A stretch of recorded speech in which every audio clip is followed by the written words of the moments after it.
Welcome to the Everything is Black and White podcast, live on Chronicle NUFc on Facebook, Twitter, and YouTube, and of course on our podcast channel. I'm Matt Ketchell, football fan engagement editor here at Chronicle Live, and I'm joined by our chief Newcastle United writer, Ryder, for a special edition of the EIBW podcast, where we're going to talk about the entertainers era. This is a takeover-free zone for the next half an hour or so. No Mike Ashley, Steve Bruce, Joe Willock. This is Keegan, John Hall, Andy Cole, Rob Lee, all the rest. So settle in and enjoy. Earlier in the summer, I put out a special entertainers survey on Chronicle Live that thousands of fans took part in, and we've got the results here. So we're going to spend a bit of time discussing those and reminiscing, basically. Think of this as an antidote to what has been, let's be honest, a difficult summer for everyone associated with the club. Lee, wanted to start by asking you, what period of time do you associate the entertainers era as? Because it sparked a bit of debate on Twitter. People seem to think that it ended when the title challenge ended. Personally, I think it started with Keegan's arrival and ended with his departure. Where do you stand on the time frame of the entertainers era? For me, I think, obviously the Keegan era officially began in 92, and I remember going out for lunch at school and then seeing the Chronicle's placard outside the newsagent saying, "Our dealer's gone, Keegan in," and that for me was the start of the Keegan era, and that, everyone was shocked at school in the second half of the day. So well, that's how far we're going back. But probably the entertainers for me were probably born the Sky Sports kind of era. I think there was a particular game away to Oldham Athletic, 1-3-1. Andy Cole was on the score sheet, Peter Beardsley as well, and that game was on the Monday Night Football. And that from then, I think Richard Keys and Andy Gray began to sort of use the term the entertainers. Since obviously doing a lot of reporting on Newcastle, found out it was a guy called Vic Wakeland who branded them the entertainers, and then that obviously went into the show, the Monday Night Football show, and then obviously we all know what happened after that. They finished third in the first season of the Premier League, and it just sort of caught fire from there, really. So yeah, I would say the 93-94 season was officially probably my starting point. Okay. And obviously the current era probably won't go down as a classic when we look back in 30 years' time as we are now, but the entertainers era of the 90s definitely was and is regarded as a classic period. The first question, Lee, that the survey asked was, where do fans rank the entertainers era in all the eras that they've watched Newcastle United? Yourself as a fan and a journalist covering the club for 15 or so years, where does it rank for you? Is anything come close to it in your time associated with the club? Being honest, not really. I have to be brutally honest about it. When I first started the job, it was the same week where they signed Michael Owen and got Nobby Solano back. So there was some feedback, sort of feel good factor around the city, because bringing in Michael Owen at that time, I know it didn't turn out the way we wanted it to, but certainly at the time, bringing in a record signing from Real Madrid is a sign of ambition. There's no doubt about it. But it didn't really work, sadly. Obviously, you had the season where they finished fifth, got into the Europa League. That was exciting, but it didn't really touch the entertainers era because of the restrictions, and you weren't allowed to get carried away with anything. That was the way it felt under Alan Pardew. It was always managing expectations rather than letting expectations, manage the fans, if you like. So, yeah, I don't think we've come close. And at the minute, we're probably the furthest we've ever been away from it. That's how I feel at the moment. Yeah, and in terms of the results of the survey, as you'd expect, people taking part in an entertainer survey, 91% agree with you. They say it was the very best that they ever saw. 7% put it in the second best era they've ever seen. 2% who took part in the survey were too young to witness it, so they're out. And 17 people said it, and it wasn't in their top two. So I'd love to know which eras they were watching, because it must have been good. The second question that the survey asked, we asked readers to rearrange classic entertainers players in order of their favourites. So we've effectively got a top 14 players list here from the entertainers era. I'll go through it in reverse order. There's 14 names. 14th was Tino Asprilla. 13th, interestingly, was Alan Shearer. Now, discussing at the start of the live that the Entertainers era could have effectively ended when the title challenge ended. Shearer obviously came after that, so maybe that's why he ranked quite low on that. Steve Howie was 12th, Philippe Albert 11th, Darren Peacock 10th. We have Steve Watson 9th, Lee Clark 8th. My favourite entertainer personally, Pavel Srnic, was 7th on the list. Les Ferdinand 6th. And into the top 5 then it goes Ginola 5, Keith Gillespie 4, quite high, Rob Lee, and then number 2 was Beardsley, and number 1 was Andy Cole. So, reaction to that? Yeah, some of them I might have had a little bit higher up. There's no doubt about that. I mean, really, for me, the Entertainers was Beardsley and Cole to begin with. And Peter Beardsley, was a fantastic player, world-class bracket, could have played abroad, could have easily played at a Barcelona or Marseille in their pomp, easily played in Serie A, and we had him in his absolute vintage years, and it was worth the season ticket price alone to see Peter Beardsley during that era, and he made it for Andy Cole in a lot of ways. I mean, Andy Cole was a fantastic player, but it was just such a wonderful combination in that sort of 93, 94 period. Obviously, Cole was sold. I mean, that's our version of Messi going really in some from that era, because you've seen the reaction of Barcelona. People turn up at the gates, absolutely devastated. He's gone, and that people might not believe it, but during that time, that was what it was like outside St James's Park when the news filtered through Andy Cole had gone. So for me, yeah, them two would be in the top 2. Philippe Albert, did I miss Philippe Albert there? 11th. Or 11th? I mean, I'd have him higher up, I would say, because I mean, it was just fantastic to see him break from deep and chip in with a goal and score it like a centre forward. Fantastic. Yeah, I think we probably could all write them down on a list, and there might be 1 or 2 differences, but I think Beardsley and Cole at the top is right.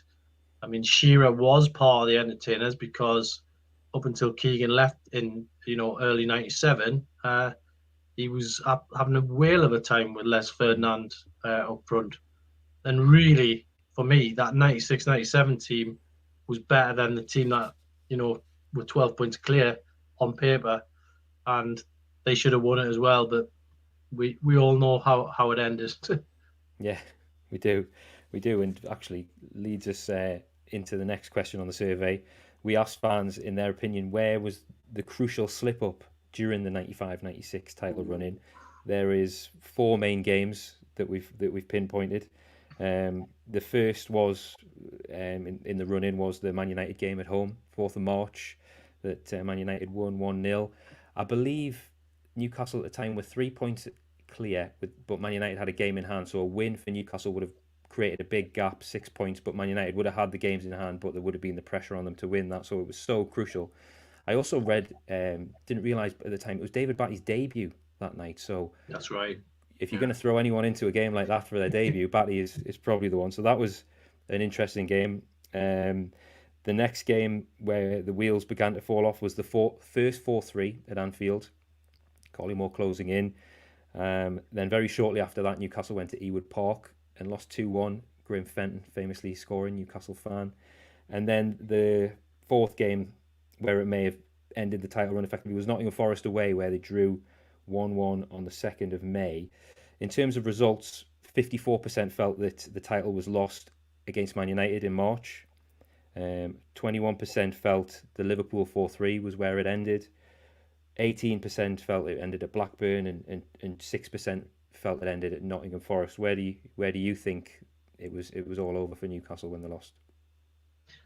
So on reflections, speaking now in 2021, when I've looked back at it many times, and for me, I probably disagree with my younger self, because looking at it now, all these years on, it's definitely the Man United game at home. because that was the one where the momentum swung totally in Man United's favour. Even a draw that night for Newcastle would have probably just been enough to keep ticking along. But they absolutely battered them in the first half, as we all know. You look back at that game, you can't believe we didn't win it. Mm-hmm. Man United were very fluky in that game. Miss-hit volley from Cantona. But they got the job done. And as we've learned down the years, sometimes, you have to have these ugly, scrappy wins if you're going to win the title. And Newcastle, that was the one thing that seemed to be lacking. They seemed to believe it had to be a perfect performance and an entertaining performance when Man United were just carving results out. So that's probably where I think it went wrong, looking at it now in the modern day. But looking back, I was probably a lot more naive. And I would probably say that sort of Nottingham Forest game, the 1-1, where Ian Wone scored, because you were hoping that they could win that and then take it. I mean, it did go the last day, really, but let's be honest. If that was a situation now, you would probably concede they weren't going to win the title. You were never going to be able to rely on Middlesbrough to beat that Man United team. Mm-hmm. So yeah, it's one of them where you just look back now and say the Man United game in the March, and yeah, you can look at Liverpool, you can look at Blackburn, but for me, that was definitely where it started to go wrong, and then the rot seemed to set in a little bit, and the confidence was dented. Yeah, and that was in terms of a specific time that the title race seemed to derail. We also asked readers what the main reason was that Newcastle just couldn't get over the line, and there was a few interesting theories. Not enough experience in the team. David Batty arriving, fans felt that may have disrupted the team. Tino arriving in the February. The philosophy being too attacking was an option for readers to select. Not investing enough in defence. Eric Cantona, I remember at the time he always seemed to pop up in snatch games for them 1-0. And Alex Ferguson's mind games. Those were the reasons. 26%, the majority felt that there wasn't enough experience in this team. That was what the fans taking part in the survey felt.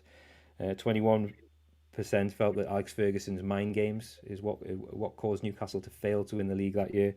19% felt Cantona was the difference between the two teams, and then 14% thought not investing in the defence was the issue.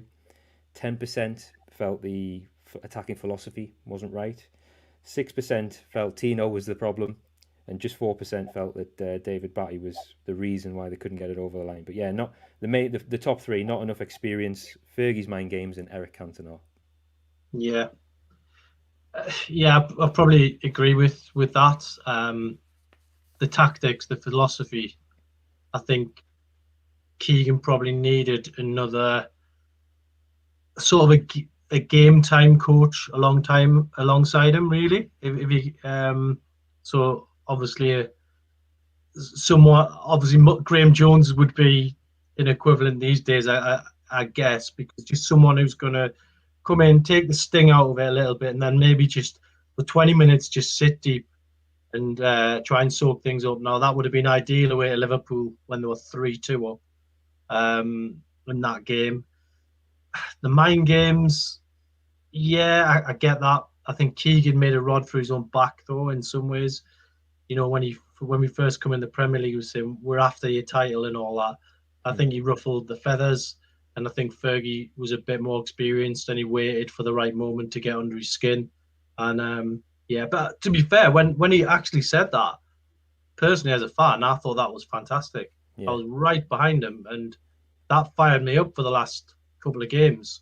So, and I think a lot of my friends at the time felt the same. You know what I mean? So that for me was a positive moment. I know people look back and look at it differently, but at the time, I felt it was brilliant. But yeah, and defensively, I've actually spoke to Keegan a couple of times at various events, and he said, "Okay, then let's say I did switch it defensively.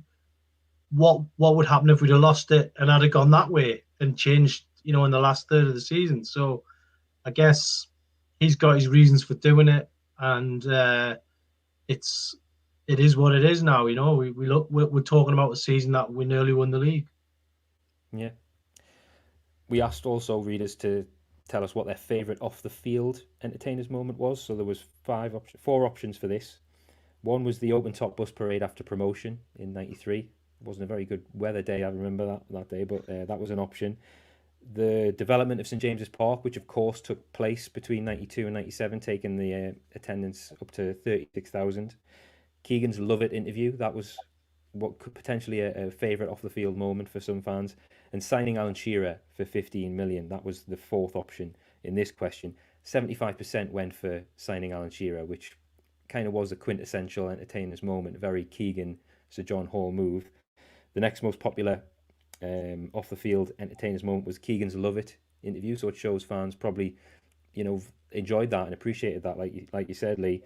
The development at St James's Park was the third most popular with 9%, and just 5% went for the open top bus parade in '93, which was pretty good reception back at the Civic Centre. But I wondered what your thoughts were on this one.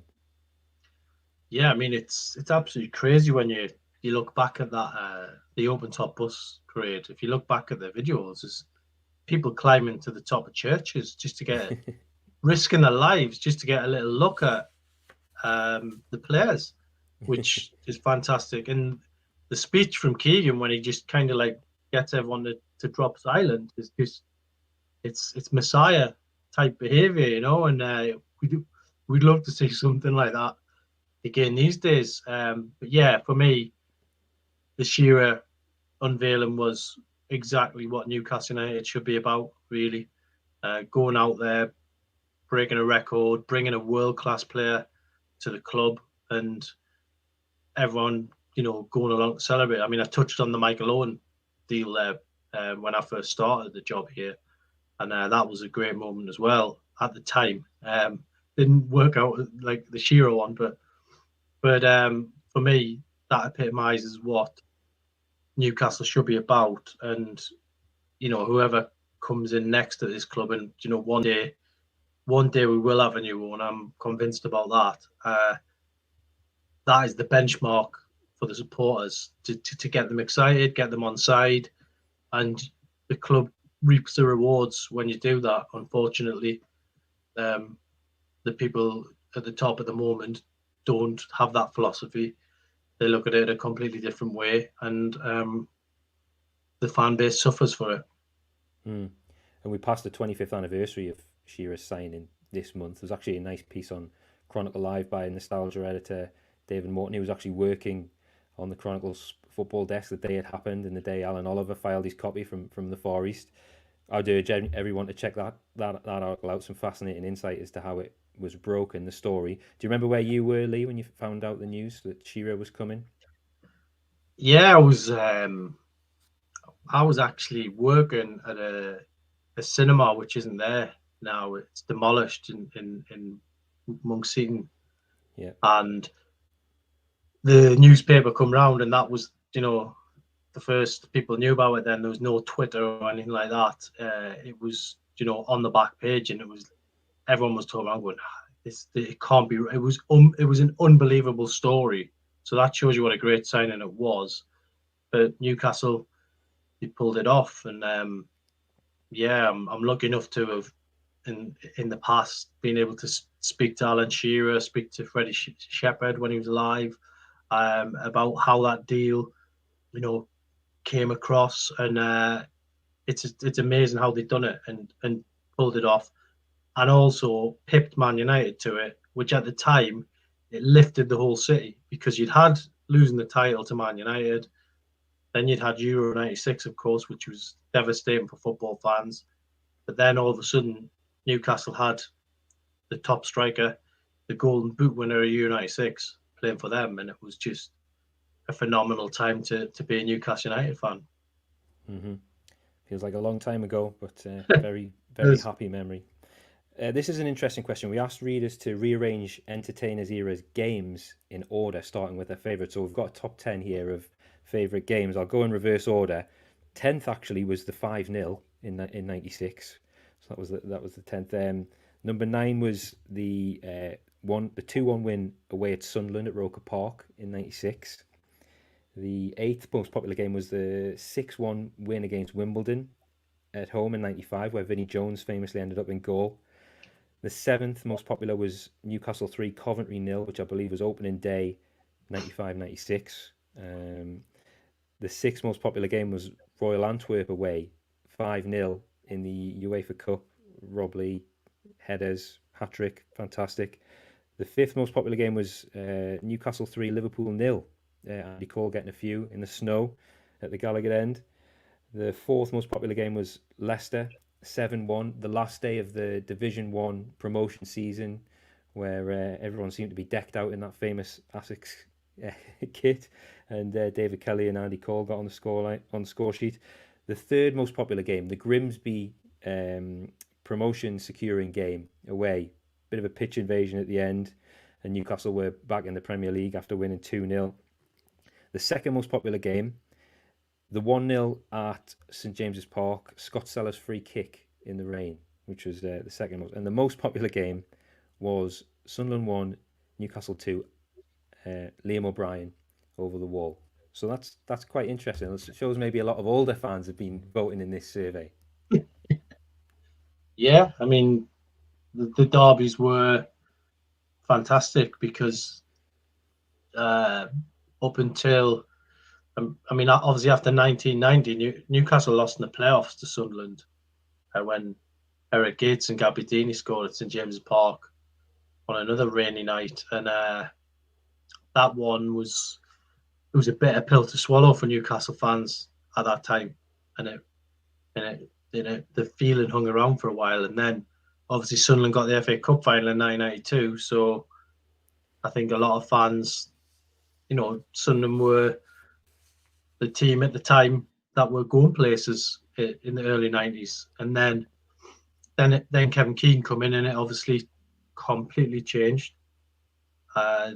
Those derby games were fantastic. It's hard to pick one out, It's hard to say which was your favorite game, because everyone, when I was listening to you reel them off, I had a different memory from each game, and for me, I think turning around looking at the scoreboard at half time against Leicester when they had Newcastle 6, visitors 0 at half time, that's pretty. That doesn't happen every week. So that would be up there. The 5-0 against Man United was, it speaks for itself. You don't need me to sort of build that one up. But yeah, for me, I think, Alan Shearer getting a hat-trick against Leicester, that's not mentioned on there. You remember that one? Yeah. 3-1 down at home to Leicester, and Shearer carries Newcastle through to 3 points, which puts them on the way to the Champions League. I know Keegan had gone by then, but it was still very much the entertainers team. They still finished second as well. They weren't that far behind Man United in that season. I think they went into the last couple of games still in with an outside shot of winning the title, which would have been remarkable. But yeah, all their memories, I agree with. It's hard for me to single one out, but if if I was absolutely pushed, then I would probably say 6-0 up at Leicester. At home at Leicester at half time would probably be close to the top.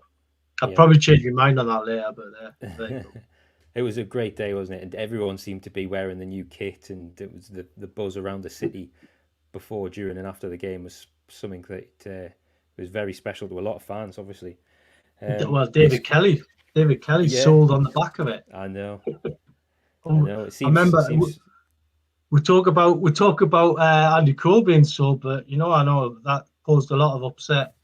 David Kelly going in 1993, so well, actually, lots of heartbreak. Yeah, well, actually, that leads into the next question, which was actually a suggestion from yourself to add this into the survey, which was which entertainer was sold too soon. There's some obvious candidates here, and there's some not so obvious candidates. So the list of players that we had available for the readers to select was Paul Kitson, Mark Hodiger, Darren Huckabee, Rule Fox, Scott Sellers, David Kelly, who you mentioned, and Andy Cole. So Andy Cole obviously was the most popular choice. 67% felt Andy Cole was sold too soon. But David Kelly was next. It was just 6% he had, but he was the second most popular in this. They felt that David Kelly was sold too soon, closely followed by Scott Sellers, Rule Fox, Darren Huckabee, and then Hottiger and Kitten were much of a muchness. But yeah, Andy Cole overwhelmingly fans felt he was sold too soon. Then it was David Kelly. So it's an interesting question. Yeah, I think Keegan really did risk his relationship with fans with the Andy Cole deal, because at the time, there was a little bit of a lull from that first season in the Premier League. Things weren't going as well as they had been, and there was an explanation on those steps needed from Keegan. I always think that they should that if they were going to put a statue of Keegan anywhere, it should be on them steps. Yes. Because every time I go up them steps, I think of that moment every single time. And yeah, for me, Andy Cole, hands down. I guess Keegan, when he sold Kelly, we couldn't see it at the time, but he had a plan, and it was to bring Peter Beardsley in, and nobody can complain with the way that turned. And the other ones, yeah, Kitten's a bit of a strange one, because I think he found it very tough at Newcastle, probably because he followed Andy Cole. He was signed before then, of course, but I think he had a real struggle trying to carry that expectation on his shoulders. Huckabee obviously proved everybody wrong. We're having a great career, but who would you have dropped from the entertainers to accommodate him at the time? Hard to say. The problem was, if you go back to that period as well, I think you could only have 2 or 3 substitutes, and there was no reserve team, so it was harder to give people minutes, and that is a big factor. But Andy Cole, for me, hands down, will be the one that people turn to. But even then, after that, he bought in Les Ferdinand with the proceeds, and no one can really complain about the 95-96 season. So it's Keegan probably made tough decisions and got a lot of them right. Yeah, and that was a huge one. And like you say, the money wasn't reinvested, and I think fans, if you're patient enough, you can see that happen. A bit like maybe the Jack Grealish situation with Aston Villa. They've received a huge transfer fee for Grealish, and the owners come out and explained it's going back into players. So that is effectively what Keegan was doing. There was no Zoom for Keegan to get on. He had to get out the back of the stadium and talk to fans on the steps. So love the idea of a statue in that exact position as well. One day I would love to see that. So we've got one more question here, Lee, that fans asked, and it's from my point of view. I'm a bit of a fan of kits, a bit of a collector, and it was, what is your favourite kit from the Entertainers era? There was a lot. The volume of design seemed to go up quite a lot in the 90s. There was, of course, the options were, of course, the Grand Neck home shirt, the green and blue third kit that didn't get much of an outing. I think they played in it at Chef Wed. The yellow and green away kit that Liam O'Brien was wearing when he scored against Sunderland at Roker Park. The blue away kit, which was famously worn at home against Chef Wed when there was an issue with Chef Wed's home and away kit. It clashed with Newcastle's home kit, so Newcastle, one of the only times I've ever worn a away kit at St James's Park. The maroon and navy hooped away shirt, of course, from that era with the white shorts and maroon socks. Then the Championship, the Division 1 promotion season, they wore half thick, half thin stripes, which was interesting. Design from Umbro. And then the Asics shirt that everyone was wearing that day when we beat Leicester 7-1. Of course, the most popular was the Grand Neck home shirt, which is a classic kit. 38% felt that was the best of the Entertainers era. The next was the Asics, the home shirt that Newcastle first wore when they went up to the Premier League. Then it was actually interestingly, it was the Umbro half thin stripes, half thick stripes, which divides a lot of fans, no pun intended. That was the third most popular. Fourth most popular was the away kit, the kind of rugby style kit, which has again become a classic, that the first Adidas away kit Newcastle had. Then it was the blue away Asics kit that they wore at home v Sheffield Wednesday. Then it was the yellow and green Umbro from that promotion season, and the third kit was the least favourite out of all those. So Any preference on the Entertainers era kits? Well, I tell you what, I doff my cap to anybody who's still got an ASICS kit in good condition, because they were falling to pieces within weeks of purchase back in 1993. I think one of my friends absolutely destroyed one. Had loads of bubbles on it and stuff like that. It was a blue one, so he like tried to get the old Remington fuzz away out and tried to take them off, and he absolutely destroyed it. So anyone who's still got one of them in good condition, fair play to you. Yeah, it's got to be the Grandad collar for me, because that's probably the best memories. It was just such a unique kit at the time. We hadn't seen anything like it. We haven't really seen anything like it since, and it was paired with a wonderful away strip as well, the maroon and blue. So for me, they're probably the best kits Newcastle have ever produced. Umbro, I did like the Umbro kits as well.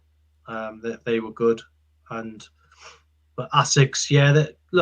Probably the best Asics one that I liked was when they used to have McEwen's Lager on the front. I thought that was quite a nice touch instead of the Blue Star. Just nice to have a different sponsor on there. But yeah, probably the Grandad colour, and extra marks if anyone out there's got the Centre Parks edition. Yeah, At the time, worth a lot of won money. against Monaco. Yeah, because you can't advertise beer in France. Yeah, very, very rare, very rare. And also, I just remember the Entertainers era, this period. If you were walking around the city centre, even the suburbs of Newcastle, you would see so many Newcastle shirts. Day, night, it was deemed, going out attire. You would see it down the quayside of an evening. People just wore the shirts a lot more. I'd love to know what volume of sales they did back in the day. There was queues outside the club shop when the new kits were released. We don't really see that anymore, but I think that's probably reflective of what was being seen on the pitch. Everyone wanted to have a piece of that entertainer's side and wear it with pride. So yeah, that was a memory of mine in the 90s, seeing the kits all over the city. Oh yeah, I mean they were extremely difficult to get hold of. I mean, to be honest, I think when Newcastle sort of romped to the top of the old First Division, in that early part of that season, you couldn't actually buy a kit because the club's commercial staff, it had dipped so badly in the early 90s that they'd stopped producing the kits. But then suddenly the club was on the up again, and I think it was Freddie Fletcher come in, and he made sure that you could, buy the strip and that have the blue star and all that. But that strip, really, you could write a book about that strip, because at one point it had the Greenos on the same design, and you had to buy the patch yourself to cover the Greenos up, and then iron on the blue star, which is just absolutely bizarre when you think about that now. But yeah, fun times with all those strips. But yeah, for me, there's only one winner really. Yeah, the Grandad colour. Yeah. Well, Lee, that's been very enjoyable chatting through this era with you. I'm going to leave you to get back to the hard news of Newcastle United 2021-22. Harsh reality. Yes, back to reality. But yeah, it was nice to reflect on that. Thanks everyone for listening and watching. Please subscribe to the Everything is Black and White podcast by whichever podcast platforms you use. Follow us on social media at Chronicle NUFC on Facebook, Twitter and Instagram. We'll have regular host Andrew Musgrove back with us next week to be resuming the match day coverage, Gibbo's Corner and the other fantastic special edition podcasts Andrew does, and obviously the live Q&As with Lee around everything black and white before and after the games. And if you are into Newcastle history or if you're not and you're keen to learn a bit more, then I'm hosting a podcast called Chronicle that comes out every Wednesday. Myself and the club's official historian Paul Joannou, we're chronologically walking through the history of the club via 30-minute episodes from 1881 to 2021. We've reached 1927 this week. We're about a third of the way through, so do check those out too. So yeah, thanks very much for listening and watching this special Entertainers era episode. Hope it was entertaining, and we'll catch you later in the season. Bye bye.